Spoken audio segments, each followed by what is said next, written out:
O audiolivro A Revolução dos Bichos, de George Orwell. Capítulo 6. Durante o ano inteiro os bichos trabalharam feito escravos. Mas trabalhavam felizes, não mediam esforços ou sacrifícios, cientes de que tudo quanto fizessem reverteria em benefício deles próprios e dos de sua espécie, que estavam por vir, e não em proveito de um bando de preguiçosos e aproveitadores seres humanos. Por toda a primavera e o verão, enfrentaram uma semana de 60 horas de trabalho. Em agosto, Napoleão fez saber que haveria trabalho também nos domingos à tarde. Esse trabalho era estritamente voluntário, porém, o bicho que não aceitasse teria sua ração diminuída pela metade. Mesmo assim, ficou alguma coisa por fazer. A colheita foi pouco menor do que a do ano anterior, e 2 lavouras que deveriam receber mandioca no início do verão não foram plantadas por não ter sido possível ará-las a tempo. Era fácil prever que o inverno seria bastante duro. A construção do moinho de vento apresentou dificuldades imprevistas. Havia na granja uma boa pedreira, e grande quantidade de areia e cimento fora encontrada num depósito, portanto o material para a construção existia e estava à mão. O problema que os animais não conseguiram resolver, de início, foi o de quebrar as pedras no tamanho desejado. Não parecia haver outra maneira senão com picaretas e alavancas, coisas que nenhum animal podia usar, porque não lhes era possível ficar de pé sobre 2 patas. Somente após semanas de trabalho em vão, foi que ocorreu a alguém a ideia certa a aproveitar a gravidade. Pelo leito da pedreira jaziam seixos enormes, demasiado grandes para serem usados como estavam.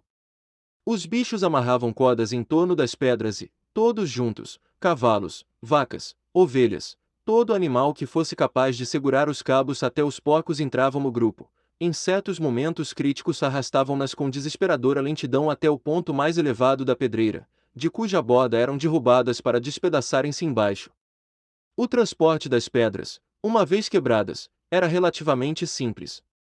Os cavalos carregavam-nas em carroças, as ovelhas arrastavam blocos individuais, até mesmo Maricota e Benjamim atrelaram-se a uma velha charrete e fizeram sua parte. No fim do verão já haviam acumulado um bom estoque de pedras, e começou a construção sob a direção dos porcos. Entretanto, o processo era demorado e laborioso. Frequentemente levavam um dia inteiro para arrastar uma pedra das maiores até o topo da pedreira, e às vezes, atirada pela borda, não quebrava. Nada se teria feito sem Sansão, cuja força parecia igual à de todos os outros bichos juntos. Quando a pedra começava a deslizar e os animais gritavam de desespero, ao se verem arrastados colina abaixo era sempre Sansão que retesava os cabos e continha a pedra. Vendo na faina da subida, palmo a palmo, com a respiração acelerada, os costados molhados de suor e as pontas dos cascos cravadas no solo, era coisa que enchia a todos de admiração. Quitéria às vezes recomendava-lhe que tivesse cuidado e não se esforçasse demais, mas Sansão não lhe dava ouvidos. Seus 2 lemas, trabalharei mais ainda, e Napoleão tem sempre razão, pareciam-lhe resolver todos os problemas. Pediu a um dos galos que o acordasse 3/4 de hora mais cedo, pela manhã, ao invés de meia hora. E nos momentos de folga, coisa que nos últimos tempos não sucedia muito a miúde, ia sozinho à pedreira, juntava um monte de pedra britada e puxava-o até o local do moinho de vento, sem ajuda de ninguém. Os bichos não passaram muito mal aquele inverno, malgrado a dureza do trabalho. Se não dispunham de mais alimentos do que no tempo de Jones, também não tinham menos. A vantagem de só terem a si próprios para alimentar, sem os 5 esbanjadores seres humanos, era tão grande que compensava bem algumas faltas. E, sob muitos aspectos, seus métodos eram mais eficientes e econômicos. Certas tarefas, como, por exemplo, a limpeza de ervas daninhas, podiam ser realizadas com uma perfeição impossível aos seres humanos. E, como nenhum animal roubava, não houve necessidade de separar as pastagens das terras aráveis, o que evitou o grande trabalho da construção de cercas e porteiras. Não obstante, à medida que o verão passava começou a se fazer sentir alguma escassez, imprevista. Houve falta de óleo de parafina, de pregos, de corda, de biscoitos para os cachorros e de ferraduras para os cavalos, coisas que não podiam ser fabricadas na granja. Mais tarde, faltaram também sementes e adubo artificial, além de vários tipos de ferramentas e, finalmente, a maquinaria para o moinho de vento. Como obter isso tudo, ninguém conseguia imaginar. Um domingo de manhã, Quando os bichos se reuniram para receber as ordens, Napoleão anunciou sua decisão de encetar uma nova política. A partir daquele dia, a granja dos bichos passaria a comerciar como as da vizinhança, naturalmente, sem qualquer objetivo de lucro, mas com o fito único de obter algumas mercadorias urgentemente necessárias. As exigências do moinho de vento deviam sobrepujar tudo mais, disse. Em consequência, ele estava tratando da venda de uma grande meda de feno e de parte da safra de trigo daquele ano. Mais tarde, caso fosse necessário mais dinheiro, este teria de ser obtido com a venda de ovos, para os quais sempre havia mercado em Villingen. As galinhas, disse Napoleão, deveriam agradecer a oportunidade de oferecer esse sacrifício, como contribuição especial em prol da conservação do moinho de vento. Os animais sentiram outra vez uma vaga inquietude. Nunca realizar quaisquer contatos com seres humanos, nunca fazer comércio, jamais utilizar dinheiro, essas coisas não estavam entre as primeiras resoluções passadas naquela formidável reunião inicial, logo após a expulsão de Jones. Todos se lembravam da aprovação dessas resoluções ou pelo menos julgavam lembrar-se.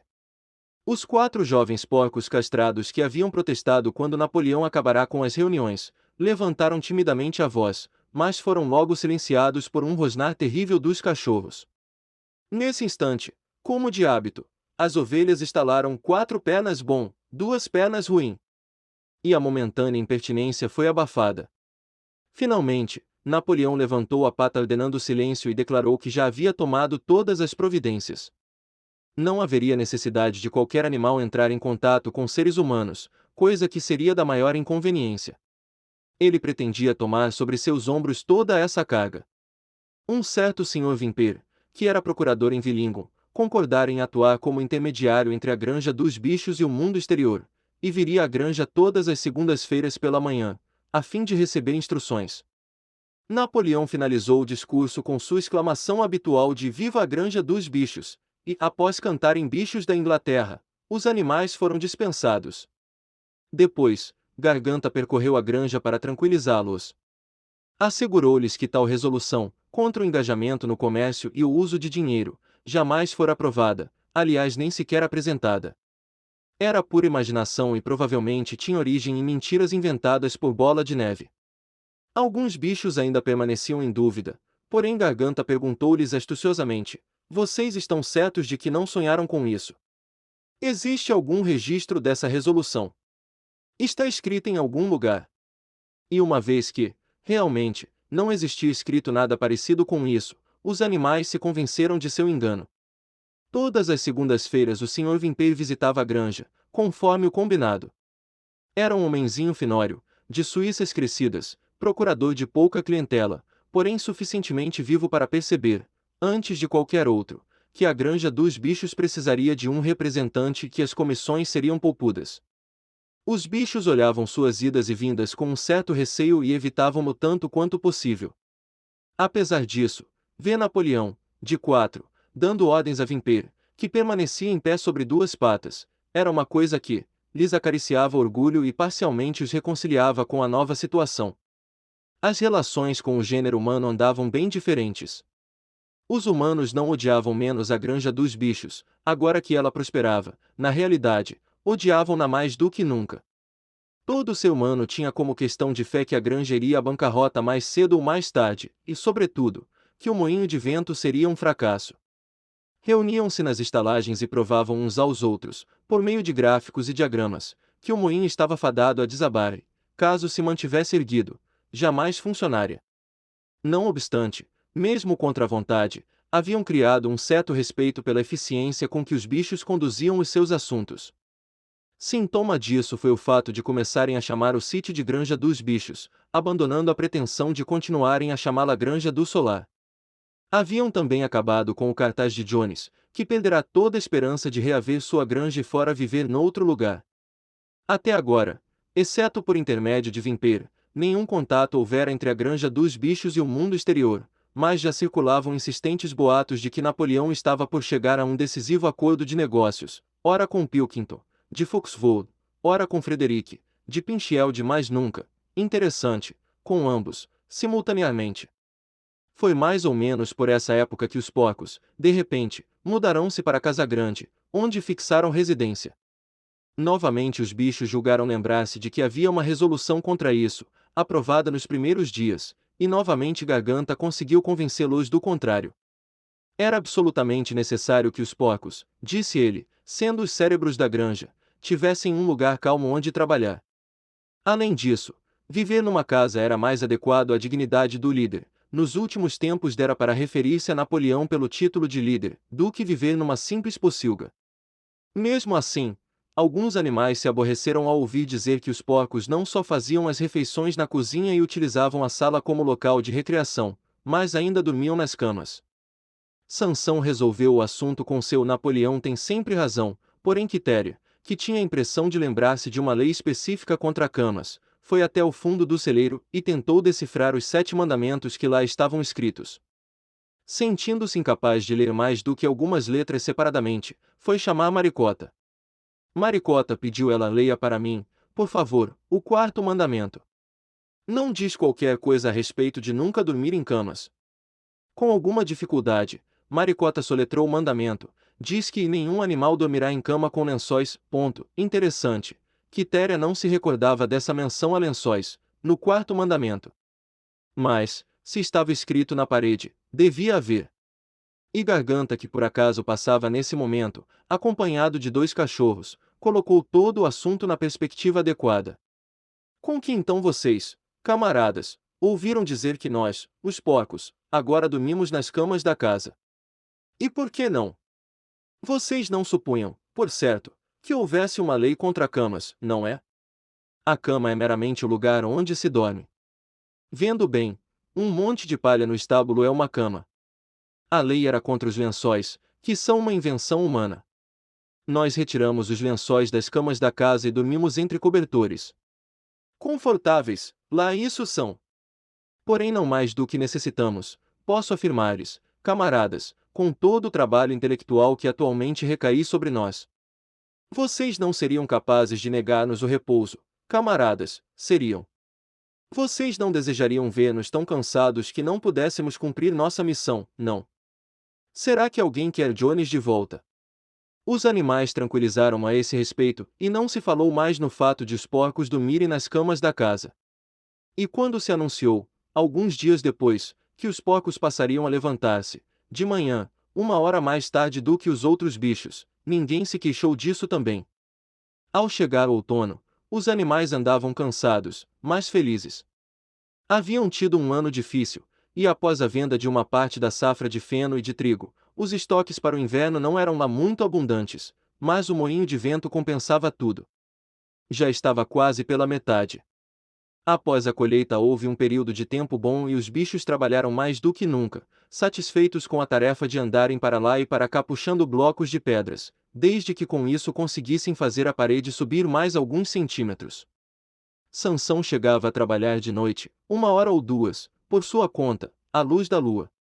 Nas horas de folga os animais passeavam em volta do moinho inacabado, admirando a solidez e a verticalidade de suas paredes, maravilhados com o fato de terem sido capazes de construir algo tão imponente. Somente o velho Benjamin se recusava a entusiasmar-se com o moinho de vento, embora, como sempre, não fizesse outro comentário além do enigma de que os burros vivem muito tempo. Novembro chegou, com fortes ventos de sudoeste. Foi preciso interromper a construção, pois o tempo estava úmido demais para a mistura de cimento. Finalmente, houve uma noite em que a tormenta foi tão forte que os galpões da granja tremeram na base e várias telhas do celeiro foram arrancadas. As galinhas acordaram cacarejando aterrorizadas, pois haviam sonhado, todas ao mesmo tempo, com o barulho de um tiro à distância. Pela manhã, ao saírem os animais de suas baías, deram com o mastro caído no chão e viram o meio do pomar desgalhado como se fosse um rabanete. Mal haviam notado isso quando soltaram um grito lancinante de desespero. Visão terrível se apresentava aos seus olhos, o moinho de vento estava em ruínas. Correram todos para o local. Napoleão, que raras vezes abandonava seu passo normal à frente de todos, correu também. Sim, ali estava o moinho, o fruto de todas as suas lutas, rebaixado ao nível dos alicerces, e as pedras, que tão laboriosamente haviam levantado, espalhadas pelas redondezas. Impossível falar, de início, ali ficaram olhando tristemente a desordem das pedras caídas. Napoleão andava lentamente de um lado para outro, em silêncio, ocasionalmente farejando o chão, aqui e ali. Seu rabicho se esticava e se sacudia energicamente, para lá e para cá, num sinal de febril atividade mental. De repente estacou, como se tivesse chegado a uma conclusão. Camaradas, disse lentamente, quem é o responsável por isto? Sabem quem foi o inimigo que, na calada da noite, destruiu nosso moinho de vento? Bola de Neve.